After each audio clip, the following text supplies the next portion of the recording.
오늘 우리에게 주신 말씀은 요한복음 15장 1절서부터 6절까지 보도록 하죠. 내가 참 포도나무요 내 아버지는 그 농부라.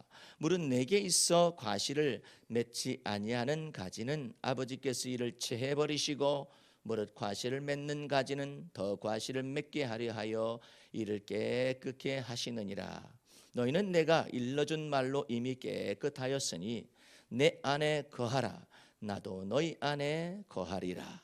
가지가 포도나무에 붙어 있지 아니하면 절로 과실을 맺을 수 없음같이 너희도 내 안에 있지 아니하면 그러하리라. 나는 포도나무요 너희는 가지니 저가 내 안에 내가 저 안에 있으면 이 사람은 과실을 많이 맺나니 나를 떠나서는 너희가 아무것도 할 수 없음이라. 사람이 내 안에 거하지 아니하면 가지처럼 밖에 버리워 말라지나니 사람들이 이것을 모아다가 불에 던져 사르느니라. 아멘. 할렐루야. 오늘 말씀의 제목은 요한복음 강의 46번째 시간, 요한복음 15장 1절서부터 6절 사이의 말씀을 가지고 그리스도 안에 거하라 라는 말씀의 제목을 가지고 하나님의 은혜를 나누도록 하겠습니다. 오늘 말씀을 보게 되면은 내가 참 포도나무요 내 아버지는 그 농부라. 무릇 내게 있어 과실을 맺지 아니하는 가지는 아버지께서 이를 채해 버리시고 무릇 과실을 맺는 가지는 더 과실을 맺게 하려 하여 이를 깨끗게 하시느니라. 이렇게 말씀이 되어 있습니다. 그래서 주님께서 포도나무에 우리가 가지가 되어져서 열매를 많이 맺기 위해서는 첫 번째로는 깨끗하게 하신다라는 말씀으로 거기에 본문 말씀에 기록되어 있고, 또 한 가지는 4절 말씀에 내 안에 거하라 이렇게 표현이 되어 있습니다. 그리스도 안에 거하라. 그 다음에는 4절 말씀 속에서 가지가 포도나무에 붙어있지 아니하면 절로 과실을 맺을 수 없음 같이 너희도 내 안에 있지 아니하면 그러하리라 해서 하나님께 붙어 있어라 이렇게 표현이 되어 있습니다. 그러면서 결론적인 말씀은 5절 말씀인데 나는 포도나무요 너희는 가지니 저가 내 안에 내가 저 안에 있으면 이 사람은 과실을 많이 맺나니 나를 떠나서는 너희가 아무것도 할 수 없음이라 이렇게 기록하고 있습니다. 최근 우리는 국정에 여러 가지 혼란기를 겪고 있습니다. 일본에서는 일본 내로 아벤지 하는 사람이 계속해서 일제 식민지 지배에 관련된 것을 부정을 하고 있고, 그러는데 그 아베라는 사람이 누굴까?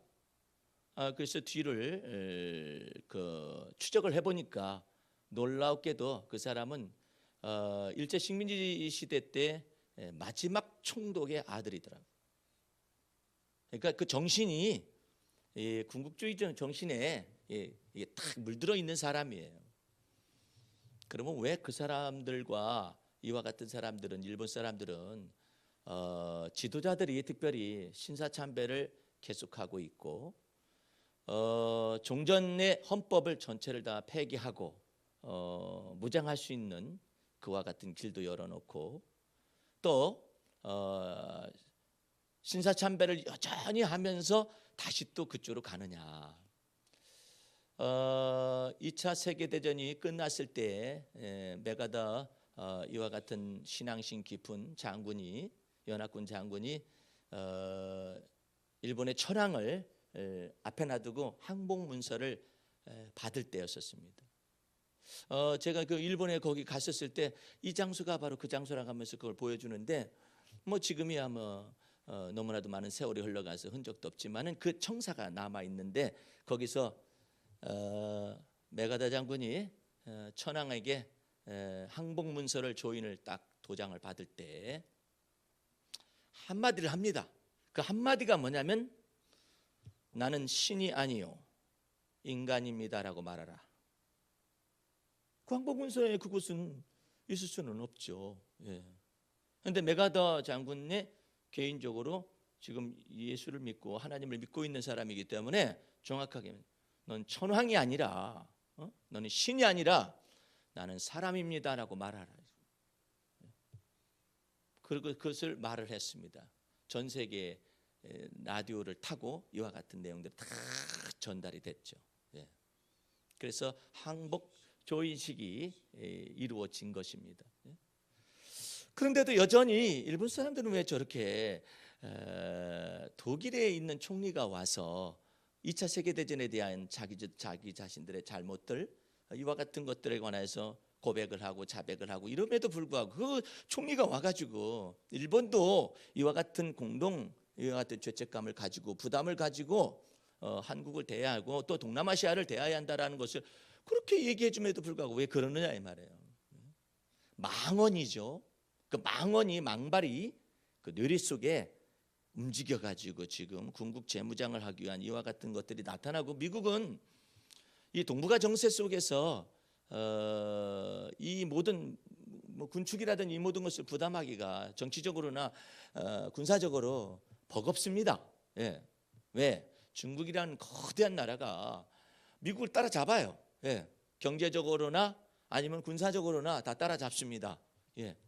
그러다 보니까 감당하기 어려우니까 일본에게 좀 더 손을 들어주고 있는 형편에 속해 있는 것이죠. 이와 같은 정황 속에서 국내 정세는 너무나도 비참합니다. 네. 왜 비참하냐면은 이 성완종이라는 사람이 경남 기업의 회장이었는데 이 사람이 자살을 했잖아요. 자살을 하고 난 다음에 죽기 전에 메모를 남겼어요.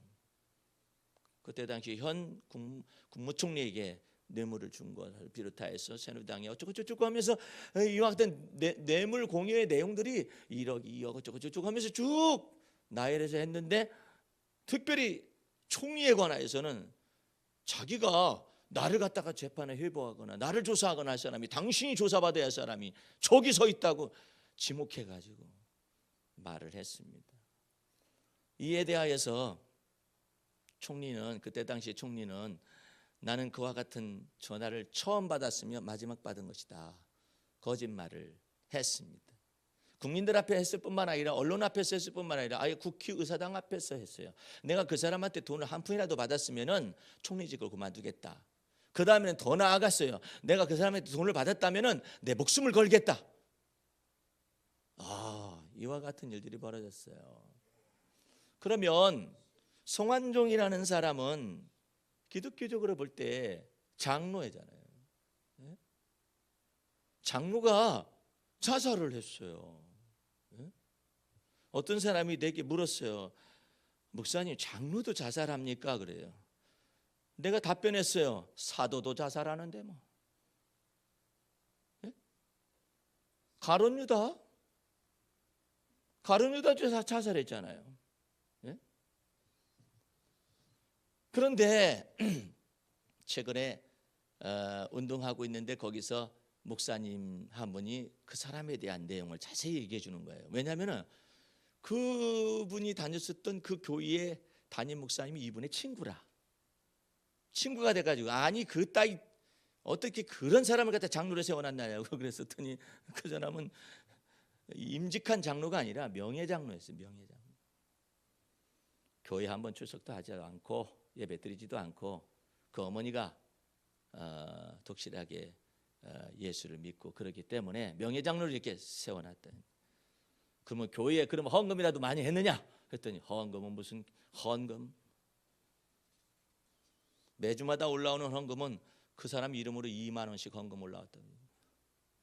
깜짝 놀랐어요. 그렇게 전해 들어가지고 아이고야, 아니 몇십억을 뿌려댔는데 무슨 헌금을 그렇게 거대한 2만 원의 헌금을 하나님 앞에서 드렸다라고 생각하나. 참 총체적인 난국이에요.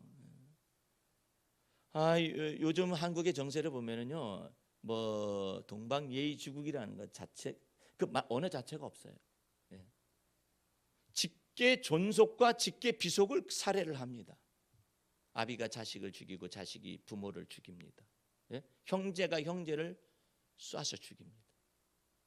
최근에 가까운 예로 여기에 지금 신도시가 건설되고 있거든요. 거기에 과일밭을 하던 집안에서 보상을 받았는데 70억 나왔어요.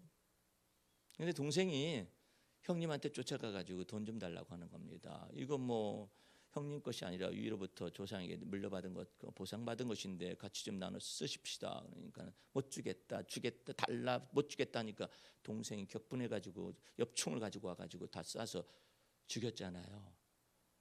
신고를 접한 파출소장이 와 가지고 막 말리려다가 또 그 사람까지 죽었잖아요. 그게 바로 여기에서 벌어진 거예요. 남양주에서 벌어진 사건이에요. 말세에 고통하는 때가 이르리니 그러면 다음에 또 한 가지가 첫 번째 특징이요. 그 말세에 고통하는 자가 이르를 때 사람들이 싸나워진다고. 왜? 짐승의 마음이 막 들어가는 거예요. 짐승의 마음이 들어가는 거예요. 사람들이 싸나워. 여러분들 그 자동차 운전하실 때 조심들 하세요.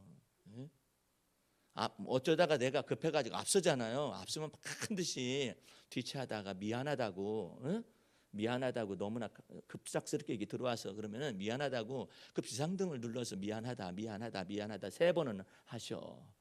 그렇지 않으면은 막걸리 통을 들고 차를 갖다 세워놓고 앞에다 세워놓고 막걸리 통을 확 집어 던진다더니 와가지고 막 깨트려 보신다. 그것을 보고 이제 경찰이 보복운전이라고 했어요. 보복운전. 왜 그러느냐? 사람들이요 사나워졌어요. 짐승의 마음이 인간 마음 속에 막 계속해서 들어오는. 다니엘서 4장에 이와 같은 말세뿐만 아니라 하나님을 경외하지 못하게 되고 살아계신 하나님을 섬기지 못하게 되면은 두려움과 떨림으로 경외하지 못하게 되면은 이와 같은 사람의 마음이 벗어나서 짐승의 마음과 생각이 심겨진다는 거예요. 시대가 이런 시대입니다. 그러니까 이런 때일수록 여러분과 나는 예수님께서 말씀하시는 내가 참 포도나무요 내 아버지는 그의 농부라. 내게 있어 과실을 맺지 아니하는 가지는 아버지께서 이를 제버리시고 무릇 과실을 맺는 가지는 더 과실을 맺게 하려 하여 이를 깨끗하게 한다고. 하나님께서 여러분을 깨끗하게 하려 하실 때 섭섭하게 생각하지 마시고 서운하게 생각하지 마시고 반대로 생각을 바꿨어요. Change my heart라고 그래. 생각을 바꾸세요. 어떻게 바꾸냐면 하나님이 나를 깨끗하게 하시려고 주목하여서 훈계하시는구나. 나를 채찍질하시는 나를 갖다가 이처럼 하나님께서 나를 훈계하시는구나 이렇게 받아들이셔야 해요. 이 훈계나 징계와 채찍이 없으면 너희가 사생자요 버림받은 자다라고 말을 하고 있잖아요. 그렇기 때문에 생각과 마음을 다 바꾸세요.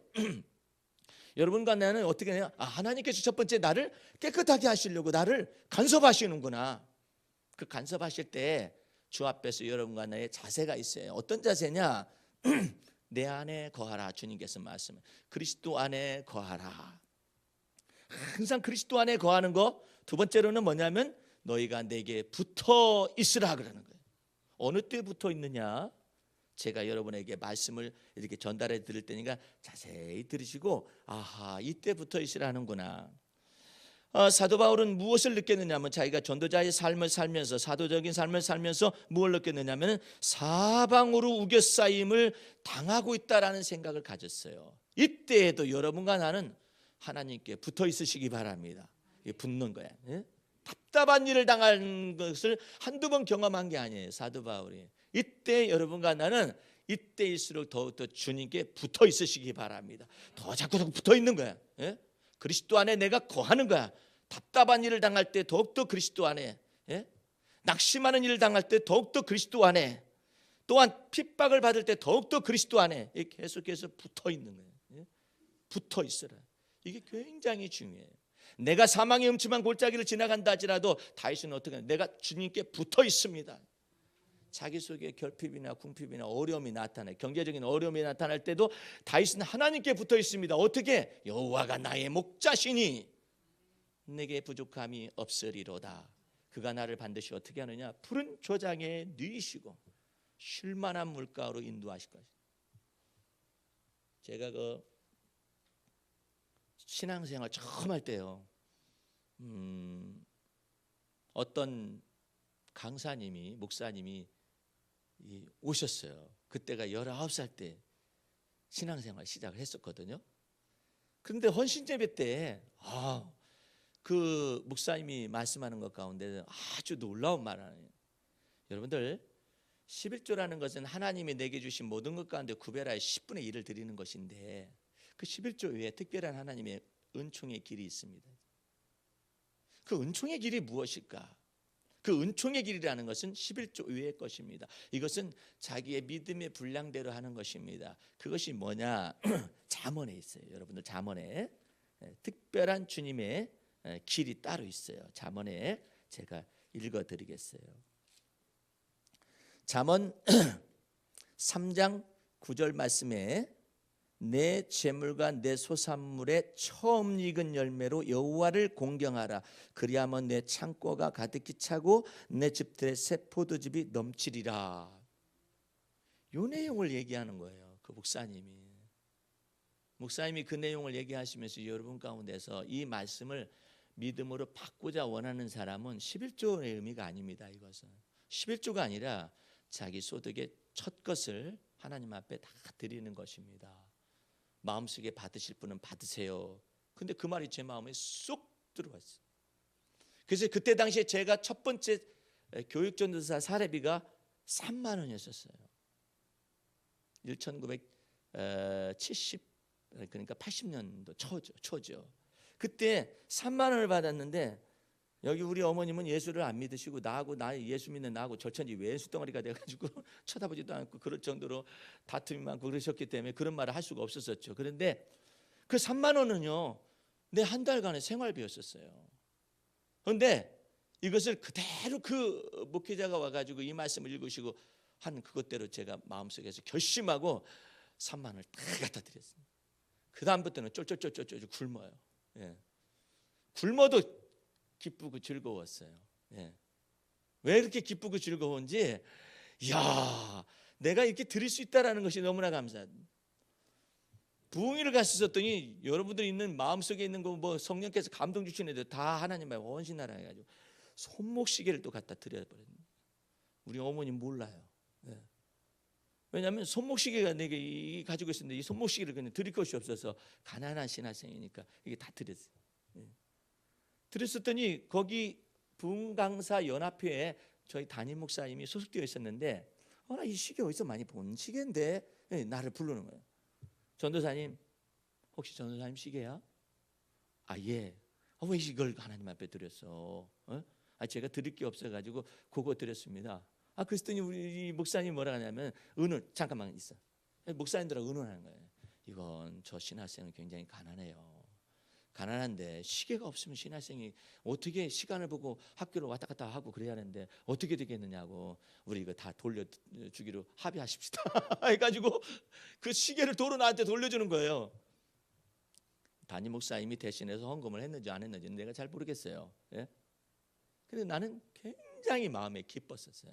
예. 근데 그것 가운데서 그 첫 것을 하나님 앞에 드리는 것이 있는데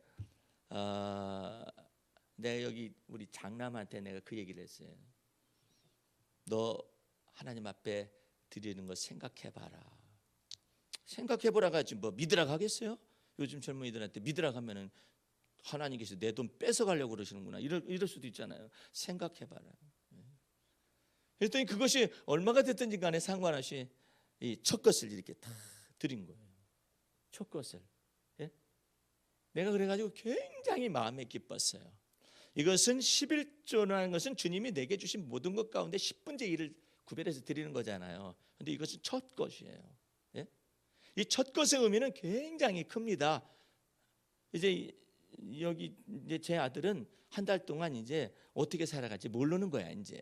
예? 이제 오직 주님만 믿고 살아가는 것이죠. 예? 그 이후로는 더욱더 깊은 데로 저를 인도하셨어요. 내 어머니 아버지한테 손 벌리지 말아라. 이제부터 내가 너를 먹이고 입히고 마시게 할 것이다. 나 그대로 믿었어요. 그래가지고 그 다음부터는 말을 안 넣는 거예요.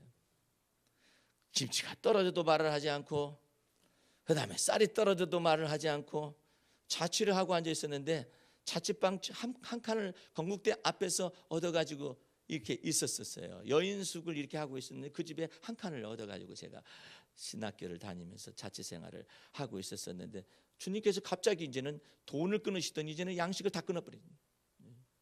이제부터는 내가 너를 먹이고 입히 마 그러시는 거예요. 그래서 일체 내가 떨어진 걸 얘기를 않는 거예요. 주님, 쌀이 떨어져 갑니다. 예. 김치도 없어져 갑니다. 그래가지고 그냥 말을 않는 거예요. 내 부모님한테 말을 하지 않고 오직 주님께 붙어 있는 거, 도대체가 주님께 붙어 있는 것이 무엇이냐, 그리스도 안에 약속을 믿고 있는 것이 무엇이냐, 어린 신학생 시절에 고백하고 있었습니다. 그런데 어느 날은 내가 밥상을 보니까 이 밥 한 그릇에 그 다음에 남아있는 것이랑 김치는 벌써 다 떨어졌고, 그 다음에 이 멸치하고 고추장만 이렇게 남아있는 아주 소박한 가난한 밥상을 제가 있으면서 내가 주님 앞에 말씀을 드려서, 주님, 제가 다른 것은 원치 않고요, 김치 먹고 싶습니다. 제게 김치가 필요합니다. 내가 내 어머님한테 미리 말했으면 우리 어머님이 솜씨도 좋겠다 해가지고 그냥 쌀이고 뭐고 가지고 올라올 텐데, 한마디만 하면 그냥 아이고 내 아들이 그렇게 되면 안 되지 하면서 올라오실 텐데, 주님 앞에서 약속해, 주님 나 그러지 않겠습니다. 이제 주님만 바라보겠습니다. 그래서 내가 김치가 먹고 싶다고 그래서 눈물을 뚝뚝 흘리면서 멸치를 갖다가 청승맞기 이럴 데가 없어 보이잖아요.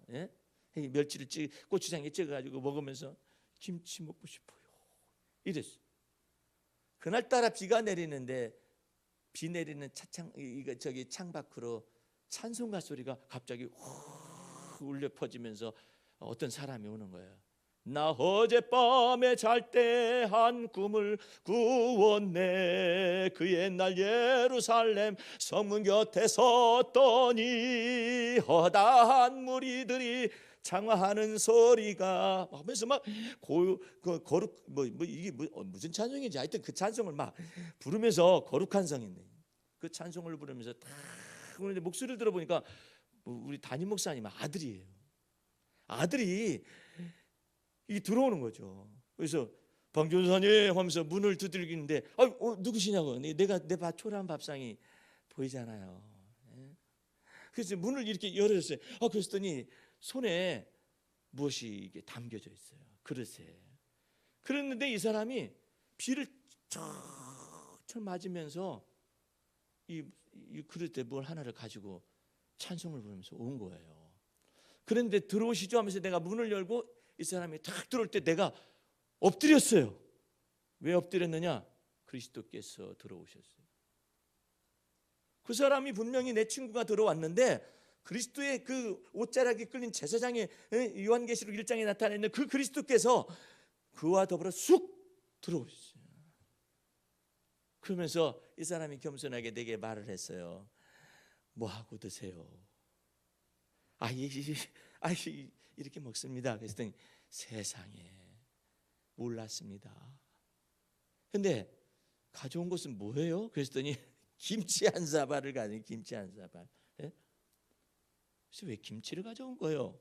그랬더니 아침 식탁에서 식사를 하는데 자꾸 내가 떠오르면서 아른아른 거리는데 많은 반찬들이 있는데 유독하게 김치가 떠오르더래요. 고기도 좀 가져오면 얼마나 좋아. 근데 김치가 떠오르네.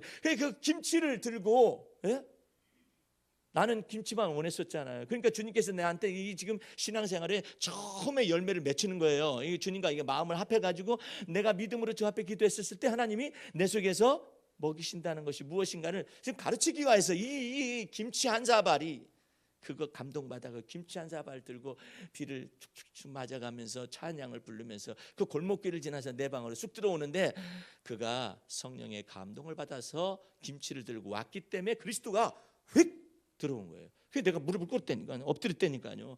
아이고 이렇게 엎드렸어요. 반전사님 일어나세요. 왜 그러세요? 왜 그러세요? 내가 말을 못했어요. 근데 그가 성령을 쫓아서 그렇게 행동하니까 그리스도께서 쑥 들어오셨어요.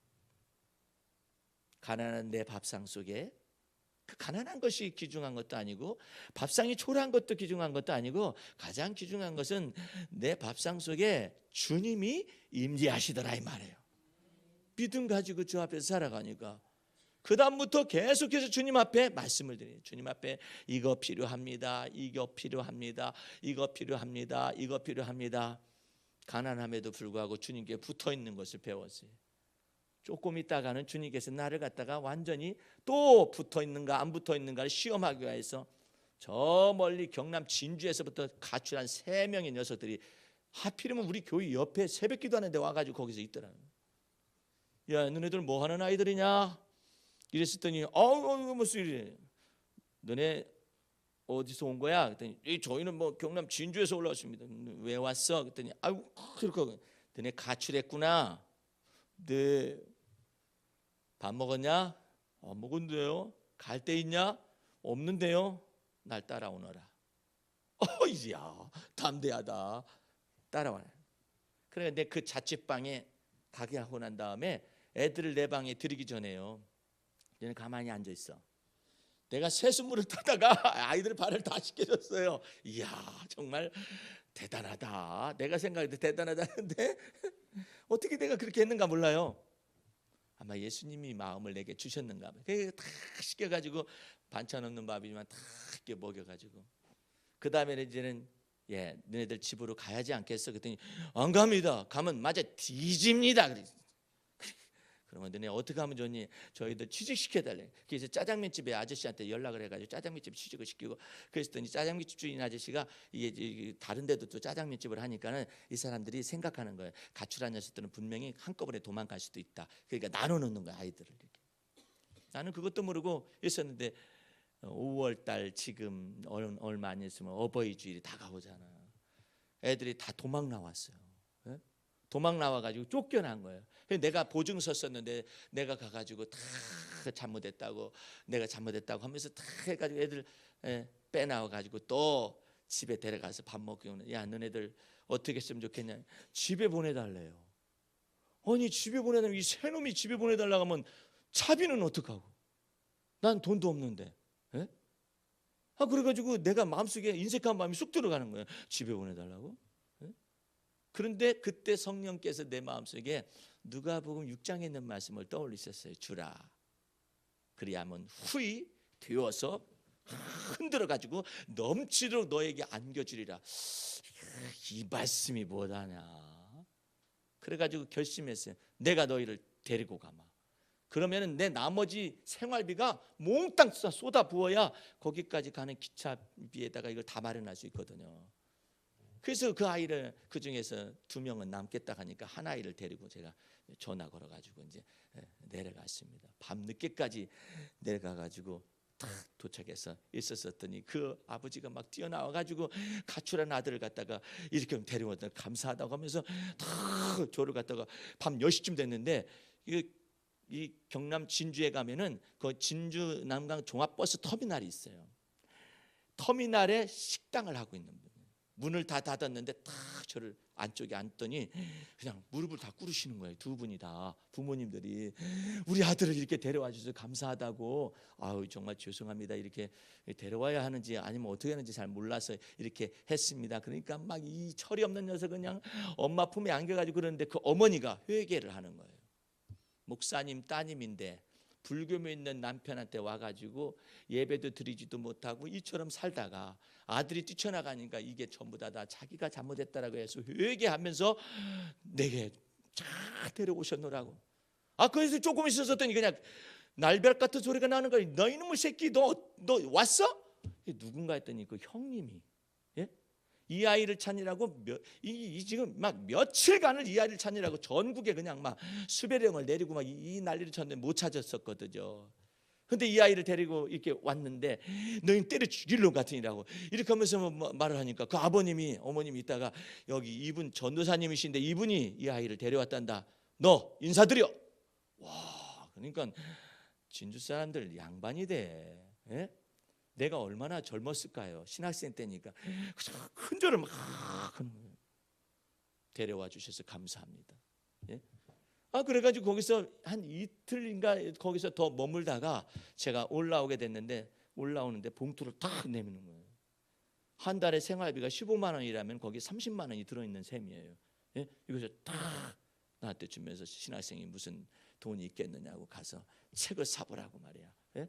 이렇게 해가지고 이 기차에서 다 중앙선을 타고 진주서부터 중앙선을 멀찍이 돌아서 생각 깊게 하면서 다 와서 중간에 딱 펴보니까 주라 그리하면 후이 되어서 흔들어 가지고 넘치게 준다 하시더니 세상에 거기에 한 달 반을 살아갈 수 있는 그 용돈이 거기에 두둑하게 있는 거예요. 깜짝 놀랐어요. 그게 하나님과 내 속에서 너희가 내게 붙어 있으면, 너희가 내 안에 있으면 과실을 맺을 것이다라고 이제 뭘 가지고 지금 빅딜을 하고 있느냐면 이 재정 문제를 가지고, 이 경제적인 문제를 가지고, 이 돈 문제를 가지고 주님과 더불어서 지금 주님이 나를 먹이고 입히시고 이 모든 걸 할 수 있는가 없는가, 이 문제를 가지고 달아본 케이스였었습니다. 그 이후로부터 제가 계속해서 주님 앞에서 내 필요를 구했어요. 필요를 구할 때마다 지금까지 주님이 채우셨어요. 예, 채우셨어요. 나는 얼마를 채웠는지 그것이 문제가 아니에요. 주님이 주 앞에서 내가 부족하고 내가 궁핍할 때 주님 앞에 말씀드렸을 때 주님이 나의 피난처가 되어주시고 주님이 나의 힘이 되어주셔서 돕는 자가 되어주셔서 채워주셨다라는 그것에 놀라운 핵심이 있습니다. 오늘 여러분들 힘들고 어려울 때 주님께 붙어 있으시기 바랍니다. 너희가 내 안에 있고 너희가 내게 붙어 있기만 하면은 내가 너희에게 무엇을 했느냐, 열매를 많이 맺도록 만들어주리라. 5절 말씀 보시기 바랍니다. 나는 포도나무의 너희는 가지니 저가 내 안에 내가 저 안에 있으면 이 사람은 과실을 많이 맺나니 나를 떠나서는 너희가 아무것도 할 수 없습니다. 그리스도는 여러분과 나의 생명이십니다. 그 생명이시기 때문에 그리스도를 떠나서는 아무것도 스스로 할 수가 없다는 것을 느낄 때까지 주님이 여러분과 나를 갖다가 연단하고 훈련할 거예요. 여러분의 생명이 무엇이에요? 내 생명이 무엇이에요? 내 생명은 그리스도 안에 감춰져 있고 여러분의 생명도 그리스도 안에 감춰져 있습니다. 그리스도로 말미암아 영원한 생명을 얻었잖아요. 그러니까 그리스도는 여러분의 모든 것의 모든 것인 거예요. 내가 그리스도와 함께 십자가에 못 박혀 죽었나니 이제는 내가 사는 것이 아니라 그리스도가 내 안에 사신다고 하잖아요. 예? 그 그리스도가 내 안에 사시는 것만, 이것만 가지고도 얼마나 놀라운 축복을 받는 겁니까? 그리스도가 내 안에 계시니까 뭘 두려워할 게 뭐가 있어요? 여호와는 나의 힘과 힘의 능력이요 내 힘의 반석이시요 나의 방패시요 나의 도움이시요 피할 바위시요 나의 산성이시니 내가 누구를 두려워하리요? 그 놀라운 하나님이 함께 계심만 있다면은 두려워할 게 없습니다. 내가 주님 앞에 섰을 때도 다윗이 말한 것처럼 내가 여호와의 집에 영원히 거하리로다. 어떻게 거합니까? 내 평생에 주의 선하심이 나를 따라 미치고 주의 인자하심이 나를 따라 미치고. 왜? 하나님이 내 편이시니 내가 누구를 무서워하며 누구를 두려워하리요? 예? 하나님이 내 편이 되어주시니 얼마나 놀라운 거예요. 예? 그래서 너희가 내 안에 붙어 있으면, 그리고 내가 너희 안에 있으면 이 사람은 과실을 많이 맺나니. 오늘 여러분들 주 앞에서 주님 앞에서 과실을 많이 맺는 가지가 되게 해서 우리 주님이 날마다 깨끗하게 하시, 깨끗하게 가지치기를 하셔요. 이것은 합당치 않다, 이것은 합당치 않다. 가지치기를 계속해서 너 이거 성질 버려야 한다. 응? 나는요 주 앞에서 주님이 내 성깔 다룰 때 정말 괴로웠어요. 주님 저 살찌고 싶어요. 소원이 살찌는 게 소원이에요. 주님 저는 왜 살이 안 찝니까? 먹어도 왜 그냥 살은 안 찌고 배설되는 것은 많고 왜 이렇습니까? 그랬더니 네가 성질이 까다로워가지고 개떡 같은 성질이 지랄 맞으니까 여기에서 이게 그대로 소화가 흡수가 돼야 하는데 이것이 지랄 맞으니까 어떻게 돼요? 장이 민감해져 버려요. 장이 민감하니까 어떻게 해요? 기름진 음식을 먹게 되면 그냥 흘려내버려요. 흡수를 못해요. 민감해서. 예? 과민성 이 대장염 같은 것이 속에 있는 것이죠. 그럼 나는 이게 질병인 줄 알았어요. 질병인 줄 알았을 땐 질병 이전에 뭐가 있느냐? 내가 까다롭다는 거예요. 너 성질이 그냥 더럽다. 너 성질 더럽고 신경 과민에다가 신경질이만 이거 다 쓰레기 같은 거 다 벗어버려야 하고 던져버려야 한다. 예? 주님 가르쳐 주세요. 이제부터 너 성질 내는 것을 내가 허락하지 않겠다. 그래가지고 신경질을 부리려고 하면은 그냥 막 머리가 막 아프고 깨질 정도로 이래요. 주여 왜 이렇습니까? 너 성질 부리지 말라겠지. 너 네가 사는 것이 아니라 내가 네 안에 사는데 왜 너 성질 부리느냐? 그래 이게 성질 부리는 걸 주 앞에서 잘못했습니다. 잘못 살았습니다. 용서해 주세요. 주님께서 좋아하는 내용이 뭐냐면요, 이 말 좋아하세요. 주님 잘못 살았습니다. 용서해 주세요. 예? 제가 제 성깔인 줄 알고 잘못 쓰고 잘못 살았습니다. 성질 부리고 잘못 살았습니다. 주님 이렇게 신경질 부리고 잘못 살았습니다. 이처럼 신경과민으로 잘못 살았습니다. 해가지고 이제 주 앞에서 이와 같은 성깔 부리는 것들을 전부 다 하나님 앞에서 내놓기 시작을 했어요. 주님께서 나를 깨끗하게 하시는 것이죠. 그리고 점차점차 해가지고 몇십 년의 세월에 훈련 받고 연단 받고 그러다 보니까 내가 둥글둥글해졌어요. 근데 더 놀라운 사실은 내가 그처럼 주 앞에서 더러운 성질을 갖다 버렸었더니요, 다른 사람이 나한테 더러운 성질을 부리더라고.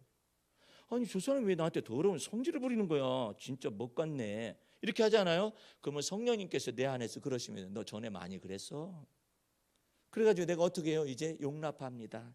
아이고 주여, 저 성질 가지고 참 고생 많이 하겠다.